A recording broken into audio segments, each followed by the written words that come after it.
Parce que ceux qui nous avons une part de responsabilité parce que c'est nous qui avons présenté candidature à Nanga comme membre des églises de réveil. Et je m'étais levé à ce temps-là pour dire que Nanga n'était pas des églises de réveil. Et jusqu'aujourd'hui, tu es l'église à Nanga comme l'église de réveil. Et si c'est la même chose qui doit se répéter aujourd'hui, c'est vraiment regrettable. Et en plus, je voulais éclaircir que l'église de réveil est à unité. L'église de réveil est ma plateforme belée. Ce n'est pas seulement RC Pascal Chejarna 8 qui est celui qui a le monopole pour représenter l'église de réveil. Non. Nous avons le haut conseil des églises de réveil. Ils allaient à part, ils ont des églises belées où les gars l'église Moussoussou ou l'institution Moussoussou ou Chejarna 8. Alors, pour la mission au conseil, nous ne sommes pas d'accord la proposition et la présentation et la mission Ronsard. Tout ça, les Kamuna étaient, mais tout le monde qui, avant l'élection, la réforme, il y a la loi électorale, réforme, il y a CENI. Et ça, la MAPE, tout ça, l'audit, il y a CENI, tout le commune, les cas qui, et qu'est-ce qui s'est passé, tout Koji Béré Rwanda, pour finalement tout choisir le mouton dans 2023, l'élection, c'est la malade. Donc, ils ont partagé position, il y a évêque général Soni Kafuta Rock Mente. Non, je ne partage pas même avis naïf. Donc, on a un avis à présenter au Ronsard. Moi, je ne sais pas si tu as vu le conseil. Lui, d'abord, réforme et puis Ronsard est celui, moteur de ma caméra, c'est un patriarche, les patriarches, c'est de l'élection Salamati. Il dit qu'à la base, le général, le patron de la team. Alors, la même personne, on ne peut pas les ramener parce que les mêmes causes produisent toujours les mêmes effets. Et on a RST. Depuis il y a des leaders qui sont connus parce que les leaders de la connus sur le plan international, sur le plan national. Alors, pourquoi pas qu'on choisit que la leader non seulement pour un peu point de vue pour discuter, pour avoir mon compte. Non, voilà, je ne suis pas de même avis avec eux. Alors, évangéliste Motuna Soukalimbi Sangai, mais n'est-ce pas que ma confiance qui bino responsabilité, bino ma confession religieuse, vous avez tout le temps à présenter candidat au bino Bosepeli. Maintenant que le vin est tiré, pourquoi ne pas le boire? Pourquoi vous avez condamné Batumsous? Et pourtant, la responsabilité vous a été confiée, évangéliste. Talom na bana nzambe ba bozuli bakwa kolanda biso bipa na bipa etika ete nkolo apambola bino atako mikakatano atako buluyeke atako mbonge atako kumbaki ezebo ko beta katne ko na biso kasi bana nzambe bobungi selike te pambate oya pesa bilaka azali bongo fidèle na bit bozeli belé kolanda biso na RTP na temps spécial o il est temps merci mingi na bakambi ya RTP pour la confiance oyo bopesinga na ntina na ko pour animer l'émission où il y a solo beaucoup pambola man. Vous avez komona na kati na plateau na biso ya tranche spéciale où il est temps nazali bongo d'aba membre ya au conseil des églises de réveil charismatique et autres natina na ko solo la na o itali nyonso nazali ko leka mikolo oyo na kati na ekolo na biso to zali bongo na apôtre Jean-Claude Guérin vous avez komona azali pembe nanga awa alandisami bongo na pasteur David Chaoki, il y a Zalibongo vice-président, il y a au conseil des églises de réveil charismatique et autres. Puis, il y a apôtre amiral Makila, Nassima Tozena bishop Arsène Bongonda, puis Tozalibongo na apôtre Moïse Ntalou. Bangondi, tokoyeba ko solo na o etali makambo ezali ko so église pe mingi kolobela na ntina na position attitude il y a au conseil des églises de réveil charismatique et autres na otali désignation to pe bo ponami na ba confession religieuse il y a ndeko na biso Rosa Malonda Ngimbi. Alors batanzambe na pesi bino merci pour la disponibilité na bino. Alors motuna ya et pas il y a pasteur David Chaoki vice-président il y a au conseil de l'Antikoloba. Tu remarquez que Mikolo Oyo, église, d'une manière générale, vous dites que ça l'actualité. On parle plus de l'église, on parle plus de Basala Nzambe, mais mingi mingi nandengi ya bouluyeke, ko swana, ko fingana, ba règlement des comptes na télévision. Réaction les amis. Oui, merci frère Max. Mikolo Oyo, le la église, parce que d'abord vous devez savoir que l'église est de Mwindana Mokili. Alors si actuellement, Bantubazo le Belayango, c'est parce que par rapport à ce que vous venez de dire, Kokoso Ezali. Mais, Mukambie Mokoya Église, le Seigneur Jésus, Alobaki Kenami Koloyasuka, et vous avez des faux prophètes, il y aura aussi des vrais. C'est ainsi que, quand Biloko Mibale est sur le même terrain, Namokili, alors il faut maintenant à fond Ezala. C'est pourquoi qu'on bête d'Anawana Ezali pour que Koste Mwinda Ezali maintenant Engenga Makas. Alors, apôtre amiral, Motoranzambe David Autukoba était église, Ezali Mwinda, lumière. Si tel est le cas, est-ce que télévision, et vous avez si qu'un règlement de compte, vous avez si qu'un pour résoudre le problème là-bas? Merci Papa Max, je pense que c'est une bonne question. Ce n'est pas vrai pour nous, comme on a passé dans Zambé, qu'on est dans plateau, pour ça la querelle. En tout cas, d'une manière générale, Bissotozo condamné précisément au conseil, aux institutions menées au son excellence l'évangéliste international qui est le président national.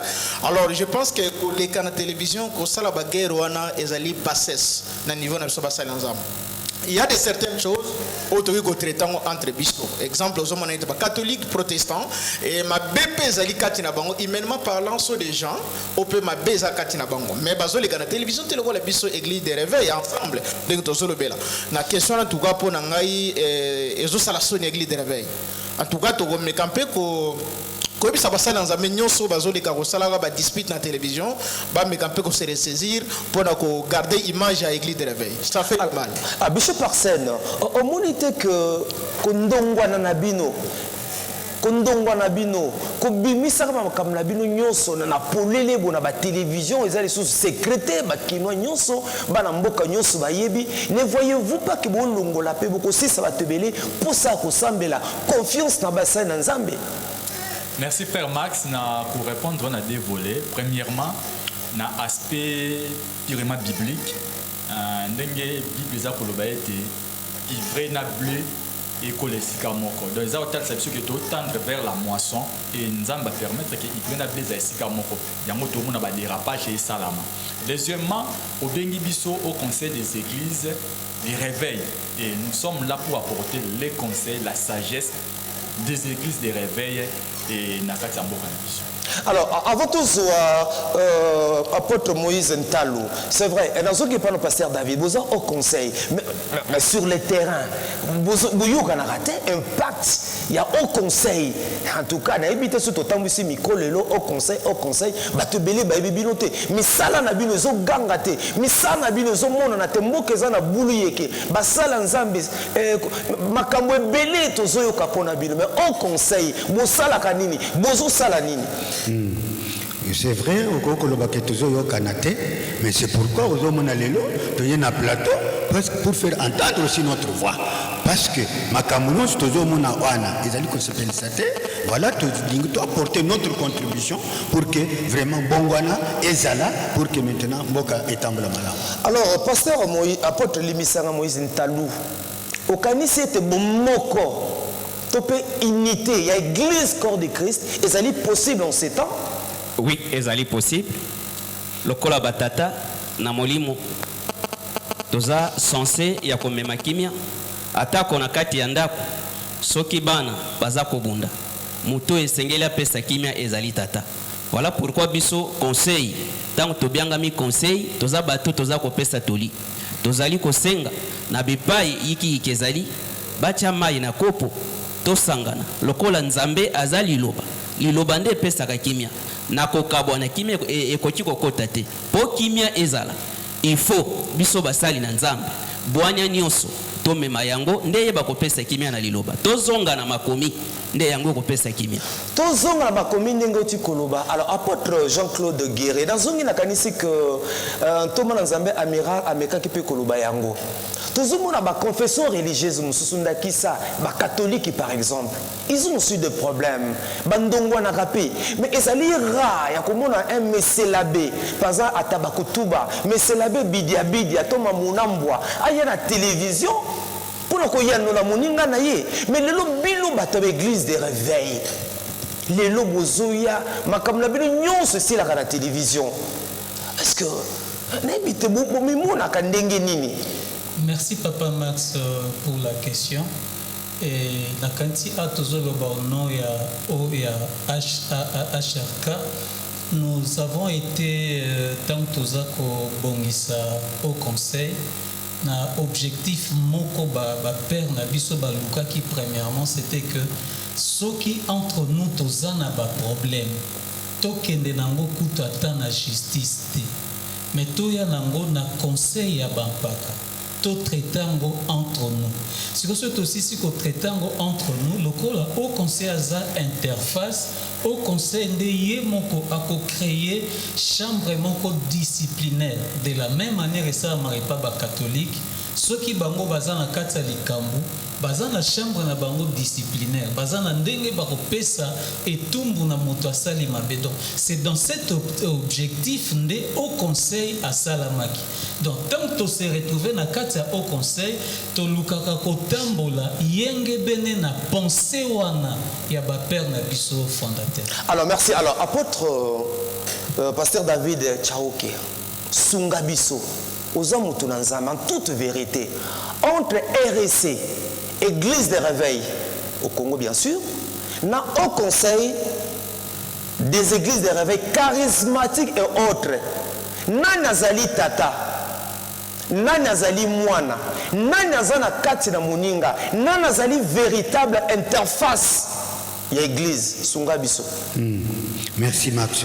Je crois que à ce niveau-là une véritable interface il y a l'église Mikolo Oinyonso et ali au conseil des églises de réveil charismatique et autres parce que à l'origine c'était prévu que vraiment structure et dans laquelle la plateforme nyonso oye kambami na ba pasteur et la kaka katina au conseil mais comme parfois jusque là nanu bayete c'est ainsi que aujourd'hui on peut parler des églises de réveil oyo zali koyokawa mais à cerca des tata nous avons l'arrêté et l'ordonnance, plutôt l'arrêté ministériel, où il y a une mission d'Ingisa, il y a quoi rassembler la plateforme. C'est pourquoi nous sommes là nombreux. Nous allons par exemple à AE, il y a Bishop Moussafiri, nous allons à Afimine, il y a Bishop Ejiba, il y a Mampia, nous allons à Ahmed, il y a évêque Pascal Mukuna, nous allons à Asiko, il y a apôtre Tripoje Mukendi, nous allons à CPC, il y a évangéliste Jean-Oscar Kizamina Kibila, nous allons à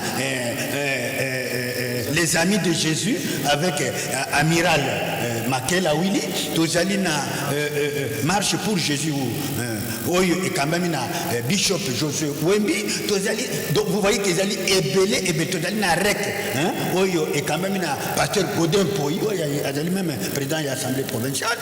La liste est tellement longue que nous avons terminé à Ngognon Sauté. Et nous, ce sont des plateformes où ils allaient des personnalités juridiques, ils allaient au conseil des églises de réveil. Au moins qu'ils allaient sur toute l'étendue de la République. Alors, si je comprends bien, suite émission au Salema, il est temps. Voilà pourquoi émission comme Nango, il est temps spécial. Ce qui est par exemple, mon Kondiambo, Félix Antoine, tu sais que Chile Mbolelo, Azana problème. Alinga solo la Pazana Bino. Akende pa ya RSE Kamami la génération Kafuta Rockman, to Aya et Panabino Batuya au conseil, au Kambami na évangéliste Jean-Oscar Kizamina Kibila. Ah, ça c'est une bonne question. Tokotisaki déjà Mikanda dans le ministère de la Justice à l'époque de ministre Alexis Tabomanga qui nous a reçus avec le président du Haut Conseil des Églises de Réveil qui est l'évangéliste Jean-Oscar Kizamina Kibila, notre président. Et à Batounos, alors il nous a reçus parce que Kokoshe Zalaki, il ne fallait pas que RSC Azala siéger, côté Azala siéger, mais c'est le Haut Conseil qui devait siéger. Et à cette période, le ministre nous a dit qu'il y a, n'est-ce pas, une erreur protocolaire. À Koyemi, ce protocole d'État pour que vraiment, maintenant, barrager les Cambouans. Mais nous sommes en train d'attendre jusqu'à présent. C'est au niveau de l'administration de la justice. C'est ça le conflit. Voilà. Nous ne sommes pas en conflit avec eux. Non, c'est que vous avez un conflit dans la RSC, si je comprends bien. Nous ne sommes pas en conflit. RSC Azali Moana, c'est une plateforme. Toute une question Tata. RSC Azali Tata. Qui engage aujourd'hui? Bon, c'était une erreur par rapport au gouvernement passé. Bisous toujours Kanisake, maintenant avec Fati, Makambo Kozo, Odomona, Ati Lobogobo, pour montrer que Makambo Zongi Nazela. Donc, bisous toujours Zela, cette émission, Adoyo Kabiso, Azul Samakamana Mulongo, HCRK, Abanda Siégé Yamo. Torozongela yango tokokutana pe na président de l'église des réveils pona totuna epe mituna par rapport à déclaration na bino certainement azolanda to ba service na epe bazolanda. Alors tokona deuxième partie ya émission na biso teto yeba ba confession religieuse bakutanaki bino boyaki représenté na général Soni Kafuta Rockman nous allons président à RSC. Eza boyete et non Biso qui est représenté Babo Sanaki Biso. Je vous ai dit que c'est une erreur qui a commencé à partir du gouvernement passé, au Ezalakiwana. Mais Biso, c'est nous qui devions être là. Donc c'est une tricherie. Oh, comment tricherie moto ensemble en direct boye? Non, le document a donné le vrai interface. Le document a arrêté ministère des alliés. Basi ba botola ki bango makamboan. Mais bazo sala mutu makasa. Est-ce que au conseil des églises de réveil, au conseil des églises de réveil charismatiques et autres, est-ce que les alliés confession religieuse à l'instar il y a des catholiques et des protestants? Mais quand on rassemble les églises, les communautés et consorts, c'est quoi? La doctrine de Jésus-Christ. Toute une émission et aussi la maintenant. Quelle est votre position par rapport à la désignation? Il y a Mwana Mboka, il y a Ndekonabiso Ronsard, Malonda Ngimbi, Oya Ponamaki, na ba confession religieuse, Pona Kokitana, Ndekonabiso Corneille, Nanga, Naseni. Makani stabile ezandengeni. Mais nabi déjà réponse tabino que non. Lokola Motolanzambe Soni Kafuta, Oya représentant qui bino sandi maki, bino penabi que vous êtes d'accord na yango. Biso tozali d'accord na yango te. Parce que, oui, je vous dis, nous ne sommes pas d'accord avec désignation Yandeko Malonda. Nous ne sommes pas d'accord avec ça. Pour nani vous êtes d'accord au conseil? Nous sommes d'accord parce que aux hommes on a tout na ba élection, nous sommes depuis Ndeko Nabiso Malumalu et puis Ngoy Mulunda na nanga élection ezalaki mabe et Butumbu to nyonso lelo. Depuis qu'à la Bitumba, après l'élection Bitumba, donc institution est en stabilité. Pourquoi? Parce que Koponama, Yamuntu, Oyadali Kokamba Seni, et Zala Kosala Mabe, na tricherie, na ba corruption. Est-ce que vous avez une preuve, est-ce que vous avez une preuve, un tel langage? Vous avez dit pasteur, vous avez une preuve que la tricherie, il y a eu la corruption. Vous avez évidence. Bon, les preuves que vous cherchez, c'est-à-dire que tant que vous avez respecté les critères, alors, tant que le bani. Apôtre amiral, est-ce que vous partagez point de vue à Pasteur David? Bien sûr, merci. Je pense que Papa Max, vous êtes un grand journaliste dans le Congo, c'est-à-dire avec une précision. Tu vas répondre aux positions au Conseil par rapport à la désignation de Gonamso Ronsard.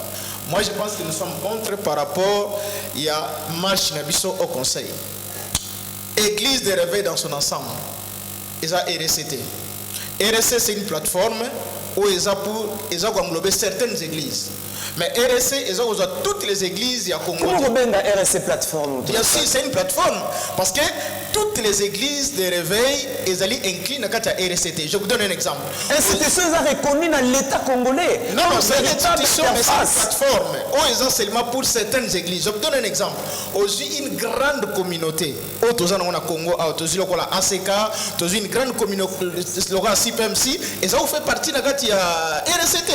Aujourd'hui, on a l'église, la puissance, et ça monde entier, et ça n'a qu'à donc on a des grandes églises, Oyo, et ça n'a qu'à Congo.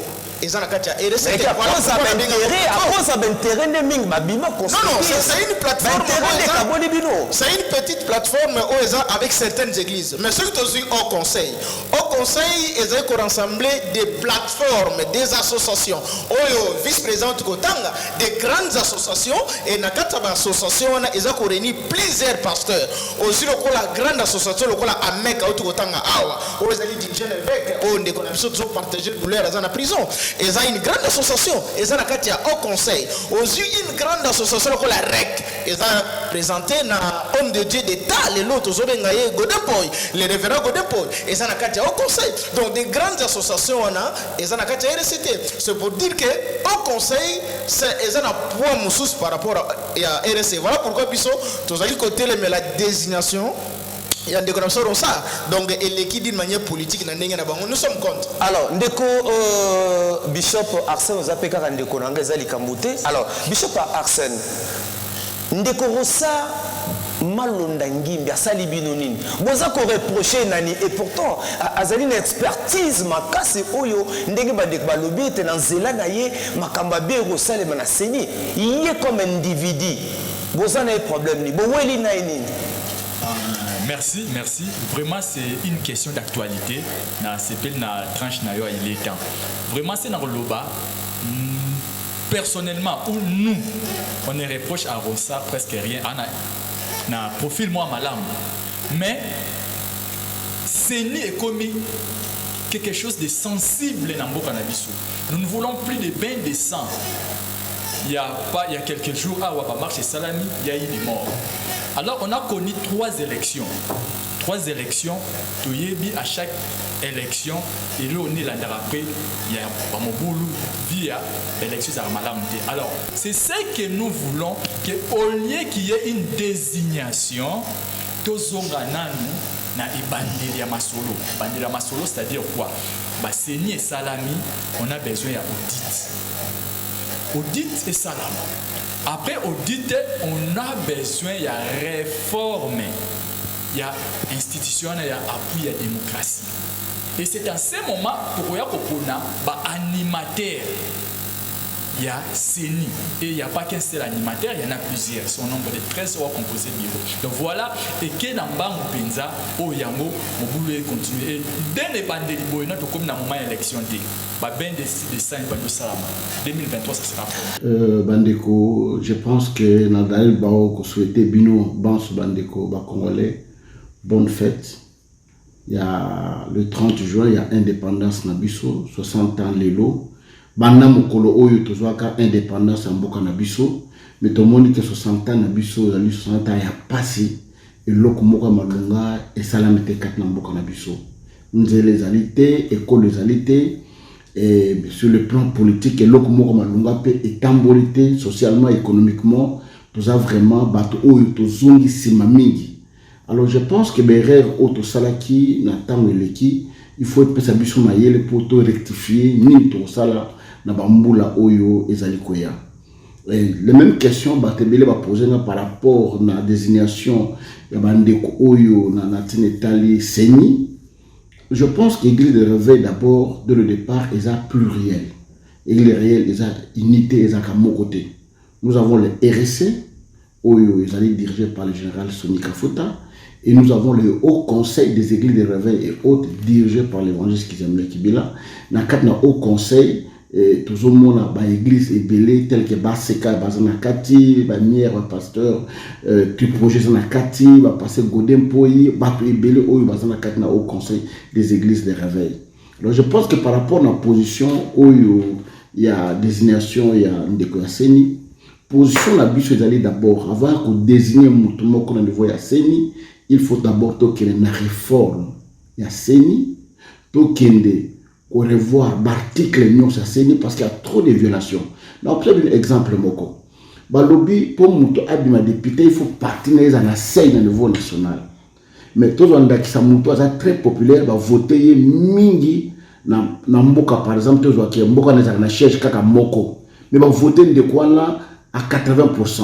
Mais parti naïe et juste chercher où il va voter à 20% à l'équipe député qui est découvert. Alors, ce sont des réformes autosénitosales.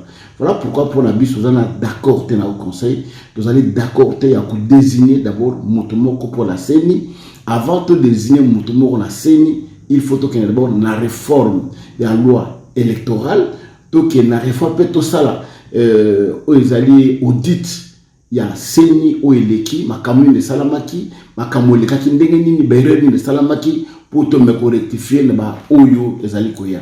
Voilà pourquoi Tolini qui va découvrir Zali Kolanda Bisso Baïbaker, pour la Bisso, tu as d'abord d'accord dans la désignation, il y a un décoyo, tu d'abord na Kata CENI, Tolini, tout ça la réforme, après tu as un décoyo désigné, Mouto à la place. Voilà la position au conseil des églises de réveil de Yangwana.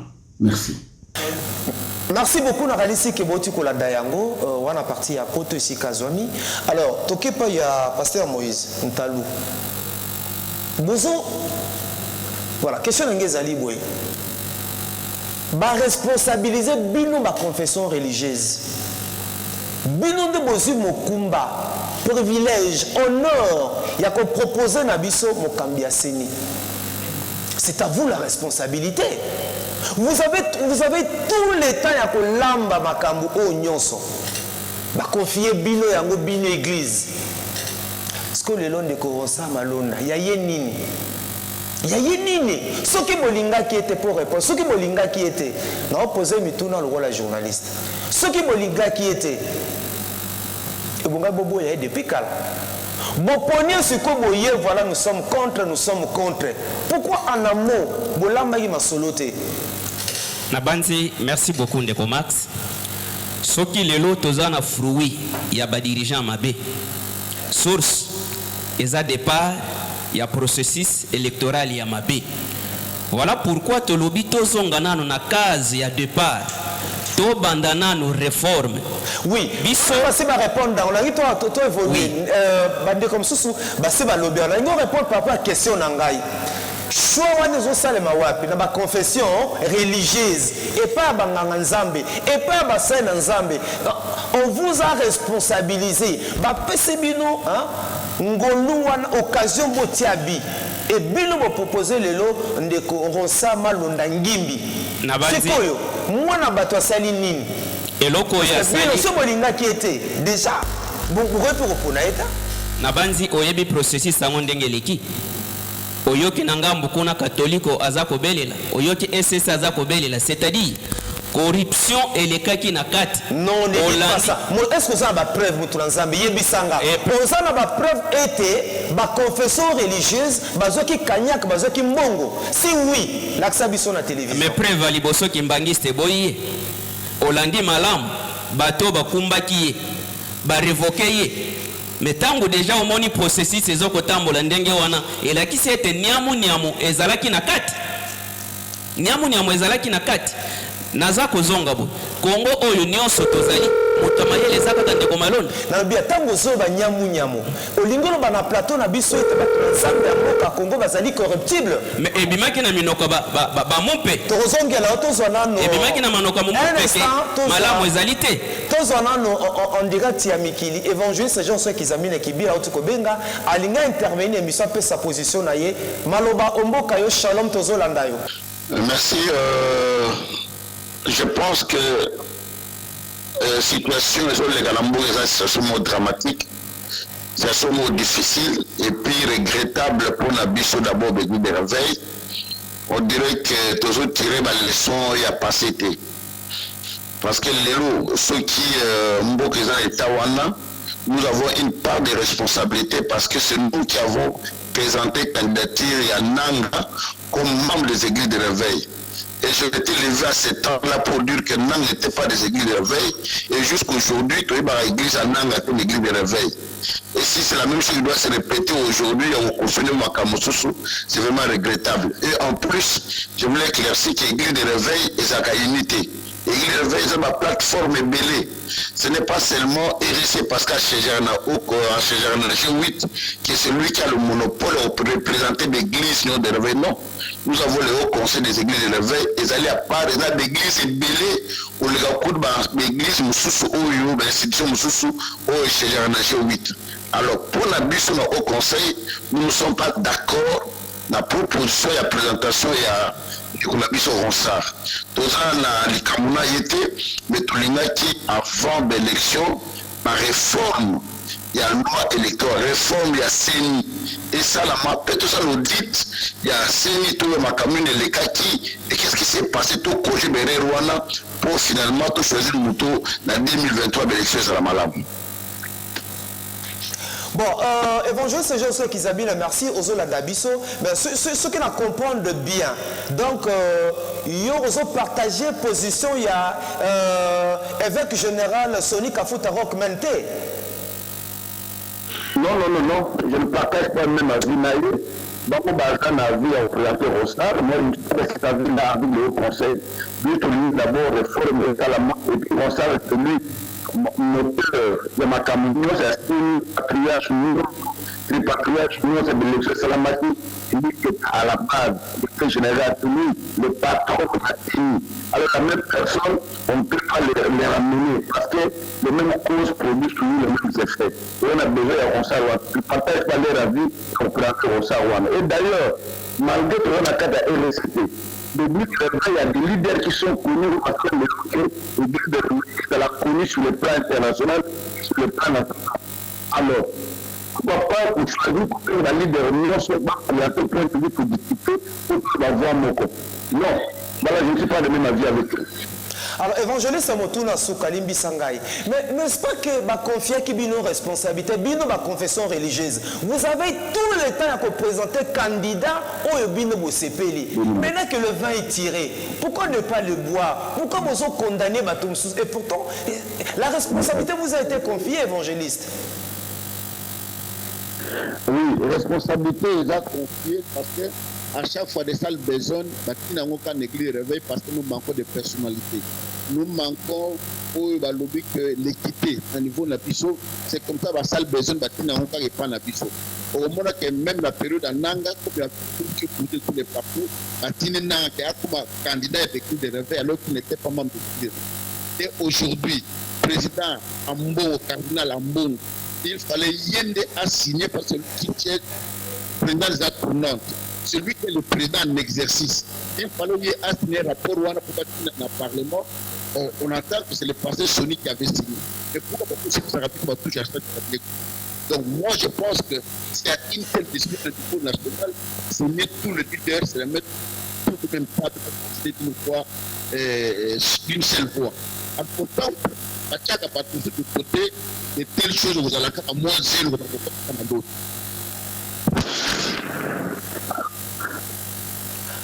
Voilà, merci beaucoup évangéliste. À moi cause à moi les Camerounais mais bande quoi lingi peut pas comprendre. Alors, maintenant que na comme l'église de réveil de Kosoni Kafuta il tient mordicus, il a dit même ton année ba radio mais ce non de quoi qui 6 sur 8 en tout cas et bango baza pour naïe alors au moins que les ala yo ozoko en conflit nan de kono sein ensemble Soni Kafuta Rockman donc conflit guerre et ngwana polele. Non, c'est sur 8, voilà d'abord, c'est sur 8. Moi, je n'ai pas donné mon kitis à 6, je n'ai pas donné kitis. Nous sommes des leaders, Bisso Batosal qui est église de réveil et à la peine à Bokawana. Nous avons comprimé la campagne, la Bakawazad, Bani, tout Tomoli, Moussalawan les Ala. Alors nous ne pouvons pas être toujours à la marche bien, la manœuvre, la Bakusisu. Alors, nous avons Nyonso, les autres, ils connaissent business l'église de réveil. Alors ceux qui sont les larbins, on les connaît. Les larbins, on les connaît, nous ne sommes pas des larbins. D'où je préférerais qu'à ce moment-ci, les choses soient claires. Soit on se met sur une même table, on voit comment on peut faire de tout pour l'église de réveil, et là, comment tous les leaders se mettent autour d'une même table, pour que tant ma commandé, moi, les alliés, business se parler de même voix. Mais autant plus qu'on met les autres de côté, tu retiens de la d'accord, on a un côté, tu retiens de la marche, et puis on a pas. Voilà, à moi quand le Basuka, sinon tu te merci na intervention en direct na émission il est temps au temps spécial RTP Saïmo Konalelo. Oui, de l'Obanana, ce que les allés que nous ne sommes pas pour la position nous au Bazouana. Parce que sous le 2006, avec les Gimbaïs disent bien que Bango, la triale pour la Rosa Rouanate, avec candidat à Bangote, on a toujours dit que la fraude corrompt tout. Alors, ce fraude déjà, ils allaient dès le départ, dans le corrompre, nous, Donc nous c'est comme 1000 sans effet. Donc au téléméli position il y a général Sony Kafuta. Mais je dis que je ne suis pas d'accord avec la position de la banque pour ça, parce que je n'ai jamais été associé ni de loin ni de près en tant que membre et président au conseil des églises de réveil. Nous avons déjà plateforme, il y a une aux églises, il y a une la carte Namboka. Plus de 2000 ou 3000 d'églises où il y a la carte, la plateforme, nous avons déjà au conseil. Alors nous ne pouvons pas être les lardins. Vous devez savoir ça. Ce qu'on a lobby, na RSC Motranzam, il y a une vérité, pour exemple ta vérité. Na RSC, na au conseil des églises charismatiques et autres. Na naza tata, na naza moi, na nazo melamuninga. Pour le moment, nous avons la moninga zate parce que RSC a arrêté. Bah, PSAI peut fonctionner et au conseil peut arrêté au bah, PSAI. Et nous avons voulu à l'époque dans notre temps, et là autour du même prochain, il y a un 8, bah, on a besoin qu'il y ait déjà à part de côté.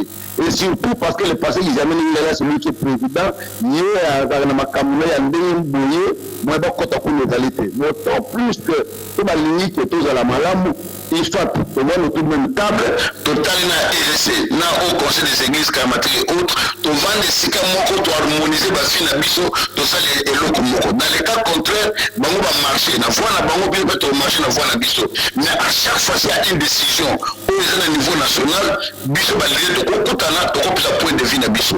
Mais ceux qui biso to kutanité, bon va opérer point de vue, to la toujours na rencontre et va le point de vue na bango. Motranza Bible lobby, s'il est possible autant que cela dépend de vous, soyez en paix avec tout le monde. Vous êtes des leaders, vous allez batata bakambi. N'est-il pas possible nakada kuluka kimya bon vanda bon solo la bon mongisa makambu non? J'ai déjà proposé cela plusieurs fois. J'ai déjà proposé plusieurs fois la preuve à nous que c'est la présidence. Les gens qui ont un bicho bateau conseil, mais na bengana bateau et restricté qui est bicho nyos pour que sur le j'ai écrit des lettres na commune publique de la République. Na commune ministre la justice na tango na tambo momba. Na commune bakimbangi, na commune ba protestant, na commune musulman, ba catholique tout. Na commune bango à part des musulmans qui nous avaient reçu, on a discuté avec eux sur le point de vue. L'idée de construction, même dans le campus à RSC, alors d'où les gens à côté n'a pas eu parce que nous avons toujours tendu la main pour que tout va la éloquer. Et d'ailleurs, si vous parlez d'arrêter, on a la RSC. Pour toi, on a 4 autorisation pour fonctionner, ils avaient la Kibila et Kanken. Alors, vu que la population marche dans le piso, voilà pourquoi nous avons libéré les dire ensemble, les gestions des Akimabé, d'où aujourd'hui, si on peut retourner à la table de négociation bien dans l'envers total. Ce qui va pas gagner, on va demande passer par Kamaboli. Ça vous n'a rien à ça va se retrouver pour l'intérêt en boca. Comment vous battre en gamme autour de la table? Parce qu'il y a l'esprit de l'égoïsme. Il y a l'égoïsme, il y a voilà pourquoi une belle fois que vous êtes sortis avec la table. En tout cas, évangéliste Jean sais qu'ils amènent qui la topé sur merci d'aïbe tenzamba kosunga tozaïba nanzambe bozali basali nanzambe kimi roko tapé. En tout cas, topé sur merci. Merci mille. Voilà, Botu Kolanda, évangéliste Jean sais qu'ils amènent qui merci mingi on a été Patrick du Saint-Esprit. Oyo asungi biso pour que toko en contact dans mon nanzambe. Alors, vice-président. Boyokanaki Max. Oui. Toyokanaki te ezalaka bongo. Ezali makambo tozo vivre. Les poissons dans l'eau. Tozo vivre yango, c'est pourquoi denga ayebisio, dengo yokipe, le président, ayebisi. Alors, au moment était que toke na guerre, qu'on se le dise, guerre yango, basala nzambe. Bon mais même sur la guerre à la religion.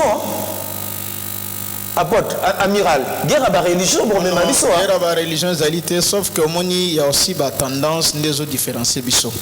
Et il y a des hommes de Dieu, Bazali, Togolo Banin, courir ceux qui ont mongo devant l'État congolais. Bien sûr, non, ça. Il y a des hommes de Dieu, le politique et sombi bango. Il y a des hommes de Dieu, le politique et sombi bango. Non, non, Togo Tangate pas.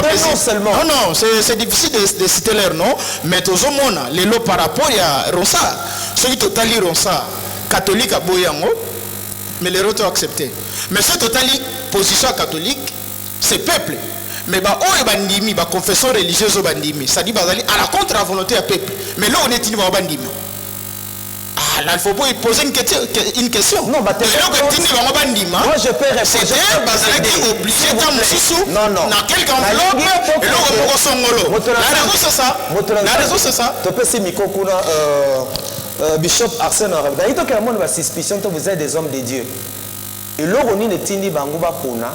Je pose des questions comme animateur télé. Certainement, qui compte, il y a ma potentialité, ma richesse, ma valeur, ma compétence, il y a des quoi dans Ngimbi. Et ça, vous été.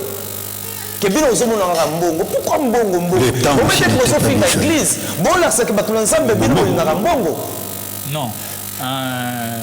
Nous condamné la confession religieuse aux acquis à table. Mais le problème est peut-être que vous avez ignorance à procédure ou danger qui était sur table. Danger actualité. Parce que ceux qui mbangouté on a désignation ya Ronchard et il y a déjà des mentions où il y a ensemble, il y a parlement, on a tina ya CENI, je ne pense pas que qu'il y ait trop vite à besoin. Alors, on a loba, nous sommes l'église prône la paix, l'église prône l'amour, et Nazako Benambela n'a pas confession religieuse, G8 aux équipes à table, qu'ils viennent te vendre pour te zonga sous na masolo, parce que nous sommes appelés à nous concerter et puis pour trouver une solution afin qu'il y ait la paix dans le Canabis. Apôtre Moïse Ntalo, pensez-vous que renégociation est possible? Est possible? Pourquoi pas? Il n'est pas tard. Ezata ya kokutana batata na biso bakutana bavande sika moko baloba liloba moko soki ndaku eziki bayaka kotya biloko te po olala okolongola nano makala okolongola nano oyo bebi simande obandela otonga ndaku sika po okota. Apôtre Jean-Claude Toke pendant na suka émission tomoni marche yote kosema mbalileki naki mususu lundi. Donc, tant qu'il n'y a pas de marche, vous êtes d'accord? Vous êtes d'accord? Surtout que Bino peut vous contre le Corossa, au conseil. Kosala contre Ndeko Rossa et sa position biso toza nango na au conseil parce que au conseil toza kosenga d'abord l'audit, toza kosenga aussi réforme d'abord ya CENI. Mais ce qui se passe avec marche après marche, nga naza ko considérant lokola l'expression populaire. Peuple alingi à s'exprimer. Lokola constitution na biso apesi peuple déjà occasion article 26 a meka ko s'exprimer a tout très loin jusqu'à l'article 64 que ceux qui ba dirigeant baza kozwa mikano o eza ko satisfaire ba besoin a été à se prendre en charge. J'espère c'est pourquoi ba marche eza ko salema. Mais pour na biso au conseil là nazolo ba lokola conseil. Nous sommes les conseils aussi pour les peuples, les conseils aussi pour les autorités. Au Bazar Koyokabiso, ces autorités-là, je suis en train de voir aussi les députés au Batiko entériné na Lumbango de Korosa. Que ceux qui tokoki kofungola matoi, Ngamboyo toyoka peuple, Ngambo amibale toyoka nzambe. Je suis en train de trouver que ce qui se passe est un avertissement et un zam. Pour terminer, je sais que Nakatia au conseil, Nazakana na commission en finance, mais ça CPC Mutami Mangakunda. Alors, naye baka que avant que likambo moko ya na mboka, très souvent, quand les seigneurs parlent Nanzela, président Nabiso national, Nana Monaka derrière ça, ce que je viens de dire ici, l'avertissement. Ce qui peuple bakoki ko comprendre, ce qui les autorités bakoki ko comprendre cet avertissement, ba meka penza kozwama ya pio ba meka. topena lobango na langage mususu bazwa mwa mai basangisa na vino po elangwisa bato te. Voilà, to komi penza na suka émission na biso. Alors to si émission na vice-président libota bana nzambe ba retenir nini na nyonso tolobi lelo. Bana nzambe frère Max va retenir que au Conseil des églises de réveil charismatique et autres, Azali co-validé, n'est-ce pas, désignation Yandeko Rossar Malondate. Alors, Tolingi, d'abord, va procéder na audit, puis la réforme, il y a institution Oyo, va revisiter la loi électorale.